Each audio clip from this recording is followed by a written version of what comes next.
everybody. This is Gamers Guides Live at the E3, and here we've got an interview with Garrett Bittner, a producer for 2K Games, and he's going to tell us everything that we want to know, that you are dying to know, writhing over not knowing, about Civilization.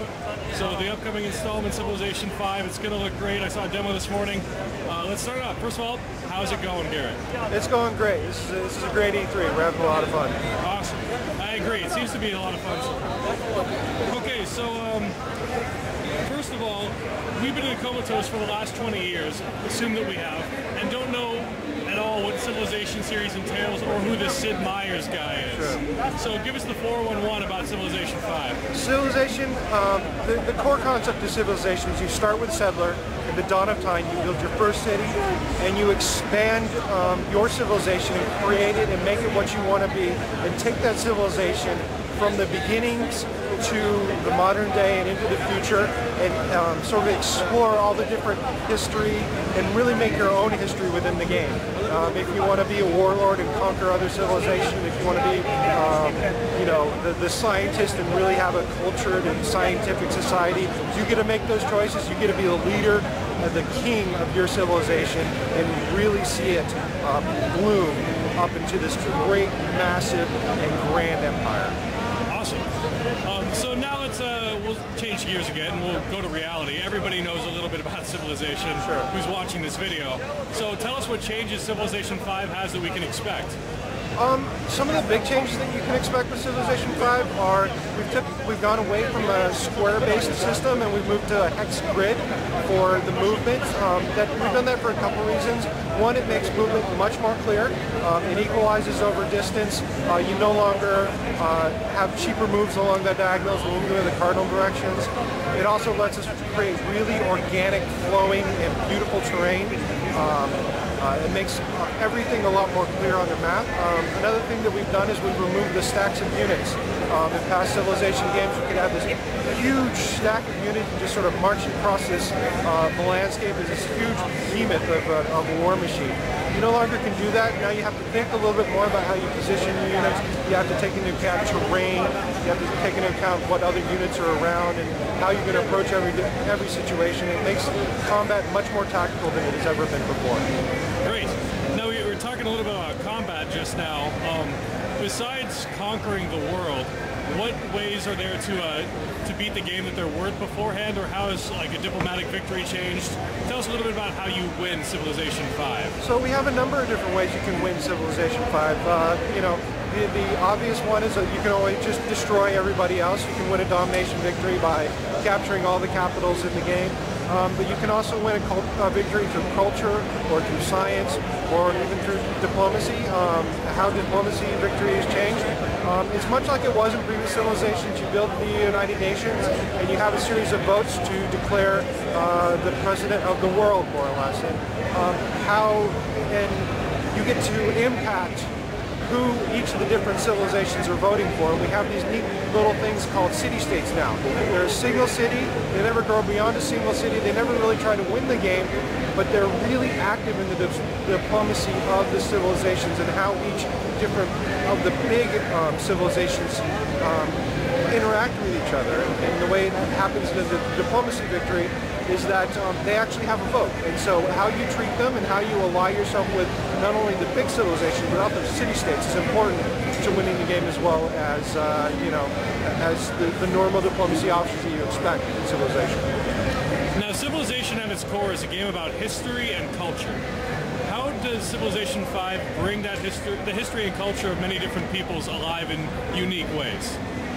Well, Civilization has always been about a game about making your own history. We give you the palette to sort of paint history as you would, but each individual civilization is going to have its own flavor. They're going to have recognizable traits that you can recognize from history. For example, Napoleon is really going to feel like an expansionistic, militaristic leader.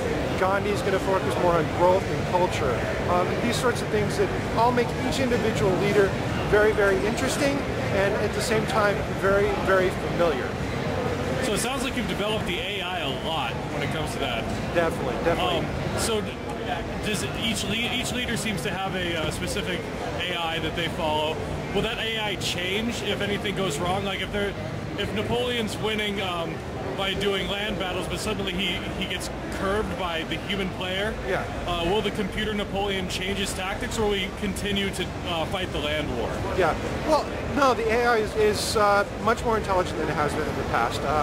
What the AI really does is it has a goal. It wants to win the game, and it'll try to win the game in that specific way, but it is adaptable. It's more world aware. It can look at the world around it and see opportunities or places where it may not be successful, and adjust its tactics to maybe take advantage of what it has available. And it really feels much more like a human character that you're playing against. So our goal here is to make it feel like you're playing a friend that has tendencies, but they're also intelligent and can adapt and play the game in a number of different ways. All right, explain how modding and multiplayer will be a part of the game.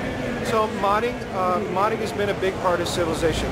Ever since the first Civilizations, we've had a great community that's always been able to create really fantastic mods. And what we've done with Civilization 5 is just raise the bar a little bit more. We've tried to bring the community and the modding community into the fold as so much more than they ever have been before, and really provide them more powerful tools to make even greater mods. So what we'll have in Civilization 5 is we'll have the same sort of modding tools that you had in Civilization 4, but we'll also have a standalone world builder that will make even people who don't have any scripting skills or who don't have the ability to create their own art to create scenarios and maps and stuff like that with this really simple but yet really powerful world builder.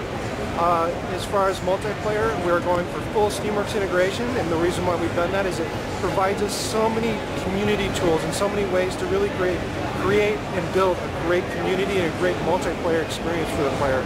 You'll have voice communication, you'll have friends, you'll have invites, you'll have Steam Cloud, you'll have all this really great stuff that Steam provides, and it'll all be right there on your PC, and you'll be able to play it on any number of different PCs, and it's a really great environment to play a PC game. So we really went all in with Steamworks on this title.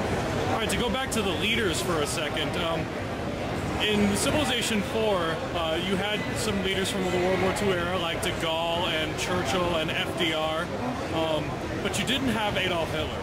Will Hitler be a playable character in this game, and why have you chosen not to have him? Oh, that's a tough question. I think Hitler is an interesting figure in history, but one that is really a difficult character to really play in a game like this. I think he has a place in history, but I don't think necessarily in a game where you encourage players to build and really experience history in their own way. I think that a lot of people will probably agree with you on that. All right, I have two final questions here. First one, if you could describe Civilization 5 with one adjective alone, what would it be? Epic. Absolutely epic. That's a beautiful answer. All right, and then the last one, when Sid Meier dies, will he donate his brain to science? Wow. I don't know. Sid Meier is a very, very charitable person, so I wouldn't put it past him. All right, well, thanks, Garrett, for your time.